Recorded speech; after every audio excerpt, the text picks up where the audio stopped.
Welcome students. इस lecture में हम एक प्रॉब्लम सॉल्व करेंगे। चार्जिंग एंड डिस्चार्जिंग का कैपेसिटर का जो टॉपिक था उसको हमने डिस्कस किया था। अब एक प्रॉब्लम भी सॉल्व करेंगे उससे रिलेटेड।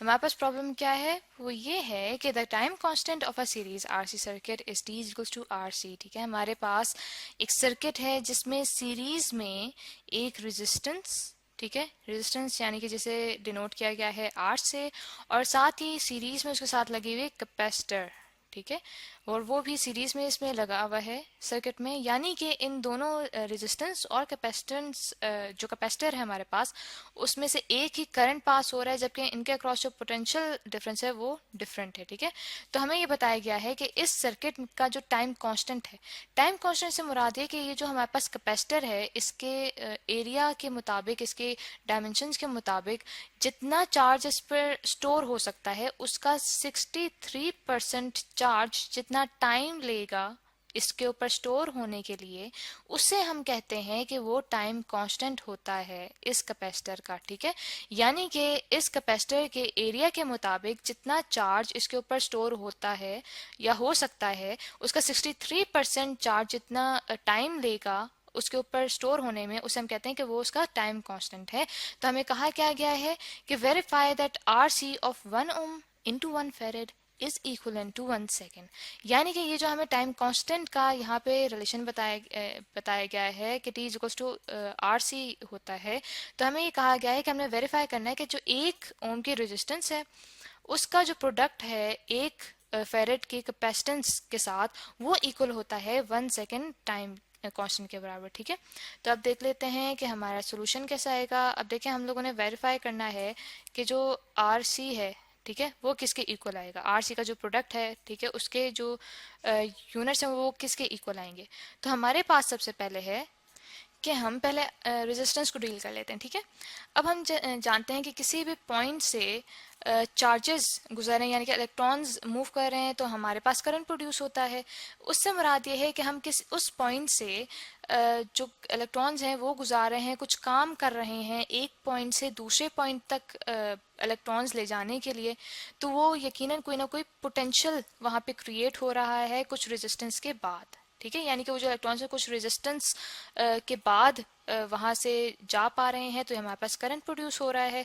तो इस रिलेशन से मेरे पास रेजिस्टेंस मैं निकाल लेती हूँ R equals to V over I. ठीक है, यहाँ पे मेरे पास आगे रेजिस्टेंस, इस इक्वेशन को हम कह देते हैं इक्वेशन नंबर 1। ठीक है, ताकि हम आगे इसको यूज़ कर सकें तो हमारे लिए इजी होगा अगर हम इसे डिनोट करते जाएंगे। ठीक है, उसके बाद ये भी हमें पता है कि जो करंट है, ठीक है, वो हमारे पास इक्वल होता है Q ओवर T, यानी कि 1 सेकेंड में कितने चार्जेस एक पॉइंट से गुजर रहे हैं, तो वो मुझे पता चलेगा कि इतना करंट मेरे पास प्रोड्यूस हो रहा है। तो इसको मैं डिनोट कर देती हूँ इक्वेशन नंबर 2 से। ठीक है, तो अब मैं ऐसा करती हूँ कि इक्वेशन नंबर 2 को 1 में पुट करती हूँ। यहाँ पे मैं लिख रही हूँ कि पुट 2 इन 1। ठीक है, हम जो करंट की हमारे पास इक्वेशन है इक्वेशन नंबर 2, उसे हम आर की इक्वेशन नंबर 1 में पुट कर रहे हैं, तो मेरे पास आ जाएगा v, और नीचे आई की जगह आ जाएगा q, और t डिवाइड हो रहा है उससे, तो मेरे पास v t ओवर q आ जाएगा। ठीक है, और इसे मैं डिनोट कर देती हूँ इक्वेशन नंबर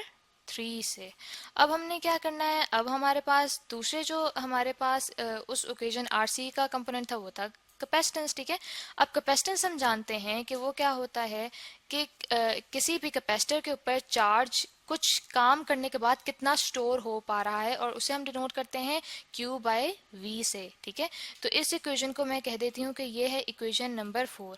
अब देखें, अब जो मेरे पास प्रोडक्ट था आर सी का, ठीक है, उसके अंदर अगर मैं ये सारी की सारी वैल्यूज पुट करती जाऊं, ठीक है, तो मेरे पास क्या बनेगा, आर सी के लिए इक्वेशन नंबर 3 पुट करती हूँ, वो मेरे पास बन जाएगा we T divided by Q. ठीक है, और आर मल्टीप्लाई हो रहा है कैपेसिटेंस से, तो कैपेसिटेंस के लिए मेरे पास क्या रिलेशन आया था, वो आया था Q बाय V। अब देखें, यहाँ से Q से कट गया, और जो V है वो V से कट गया। दैट मीन्स कि मेरे पास आ गया T, यानी कि यहाँ से मैं देख सकती हूँ कि अगर मेरे पास 1 ओम की रेजिस्टेंस हो, ठीक है, और वो मल्टीप्लाई हो रही हो 1 ओम की कैपेसिटेंस से, ठीक है, सॉरी, नॉट 1 ओम कैपेसिटेंस बल्कि 1 फेरेड कैपेसिटेंस। ठीक है, सॉरी, ये हमसे थोड़ी सी यहाँ पे गलती हो गई, इसे लिख देते हैं 1 फेरेड कैपेसिटेंस।